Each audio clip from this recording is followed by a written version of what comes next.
घर बनाउँदा यो सानो गल्तीले तपाईलाई करोडौंको घाटा लाग्न सक्छ। धेरै जस्तोले डन्डीको साइजमा गल्ती गर्छन्। ठेकदारले जे भन्यो त्यही नमान्नुहोस्। यो बेसिक जानकारी राख्नुहोस्। ढलानमा नर्मली 10 mm मेन बार र 8 mm डिस्ट्रिब्युसन बार युज हुन्छ। तर एक्ज्याक्ट साइज इन्जिनियरको स्ट्रक्चरल डिजाइन अनुसार हुन्छ। दोस्रो, पिलर। नर्मली 2 देखि 3 तलाको घर छ भने मिनिमम 12 mm र लोड अनुसार 16 या त्यो भन्दा माथि पनि प्रयोग हुन्छ।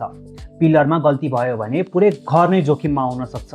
तेस्रो, बीम, जसले लोड ट्रान्सफर गर्छ। यसमा नर्मली 12 mm देखि 16 mm युज हुन्छ भने हेभी लोड अनुसार 20 mm सम्म युज हुन्छ। रिङको साइज र स्पेसिङ इन्जिनियरको डिजाइनले डिसाइड गर्छ। र सबैभन्दा इम्पोर्टेन्ट कुरा, डन्डी किन्ने बेलामा FE 500D मार्क चेक गर्न नबिर्सिनुहोस्।